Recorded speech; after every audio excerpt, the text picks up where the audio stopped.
वहीं राजस्थान के बाद अब बात मध्य प्रदेश की कर लेते हैं, जहां भारतीय जनता पार्टी ने भगवा लहराने के साथ प्रचंड बहुमत के साथ बीजेपी की जीत दे दी है। कहीं ना कहीं ये जो आंकड़े हैं वो इस बात की तरफ इशारा कर रहे हैं कि प्रदेश में भारतीय जनता पार्टी ने इतने लंबे वर्षों तक सरकार चलाने के बाद प्रो इनकम्बेंसी के साथ जीत हासिल की है। लेकिन इस जीत में फैक्टर्स क्या रहे हैं जो भारतीय जनता पार्टी इतना अच्छा परफॉर्म कर पाई है, वो इस रिपोर्ट में देख लीजिए।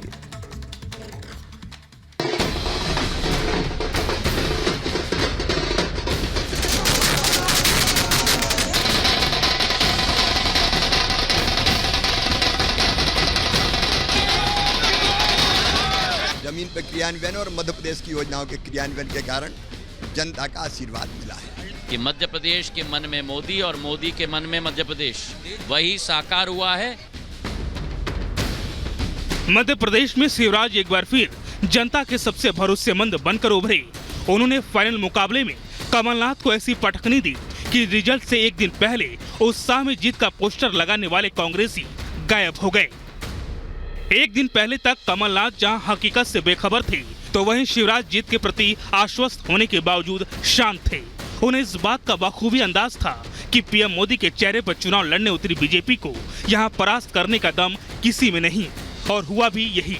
मध्य प्रदेश की जनता ने राज्य में डबल इंजन की सरकार पर भरोसा दिखाते हुए बीजेपी की झोली में 150 से ज्यादा सीटें दी और बता दिया कि मध्य प्रदेश की जनता को अपने मामा पर पूरा भरोसा है।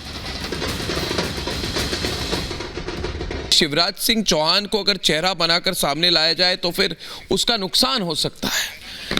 एक इंडिविजुअल के साथ एंटी इनकम्बेंसी की ट्रेंड सेट हो जाती है, उस पर आपका क्या कहना है?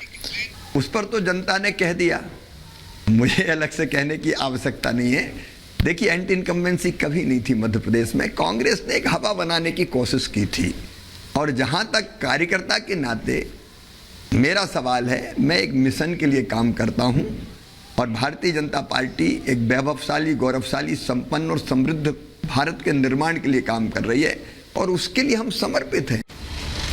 मध्य प्रदेश में बीजेपी को मिली ये जीत कितनी बड़ी है, इसका अंदाजा इसी से लगाया जा सकता है कि जनता के यहाँ बीजेपी को करीब 70% वोट से जिताया, और पार्टी को ये जीत तब मिली जब वहाँ एंटी इनकम्बेंसी के साथ कांग्रेस ने वहाँ जातिगत राजनीति को हवा देकर बाजी पलटने की कोशिश की थी। लेकिन बीजेपी ने वहाँ ऐसा गेम प्लान बदला कि कांग्रेस की सारी योजना पर पानी फिर गया। ज्योतिरादित्य सिंधिया जी, क्या आपको अनुमान था कि ऐसे नंबर आएंगे, या आपके अनुमान से ज्यादा है ये number? Was this anywhere close to your expectations? What is the number you were working on? मेरा जरूर अनुमान था, और सदैव अनुमान था कि पूर्ण बहुमत के आधार पर मध्य प्रदेश में भारतीय जनता पार्टी की सरकार बनेगी। लेकिन मुझे भी ये अनुमान नहीं था कि इतनी प्रचंड 2/3 बहुमत से करीब करीब भारतीय जनता पार्टी की सरकार बनेगी, और इसलिए मैं नतमस्तक हूं और मैं प्रणाम करता हूं मेरे प्रदेश की जनता को। मध्य प्रदेश में कुल 230 सीटों में से बीजेपी को 163 सीटों पर जीत मिली, वहीं कांग्रेस सिर्फ 66 सीटों पर ही जीत दर्ज कर पाई। बीजेपी की इस ऐतिहासिक जीत के पीछे की वजह समझे तो इसमें सबसे अहम रोल शिवराज सिंह चौहान की लाडली बहना योजना स्कीम ने भी निभाया। एक तरफ जहां शिवराज सरकार ने राज्य की 1 करोड़ 30 लाख महिलाओं के खाते में सीधे 1250 रुपए ट्रांसफर करके इसे 3000 रुपए तक ले जाने का वादा किया, तो वहीं रही सही कसर खुद मोदी के मैजिक ने पूरी कर दी। इस सच को मोदी ने चुनाव का रिजल्ट आने के बाद खुद भी स्वीकार किया। नारी शक्ति का विकास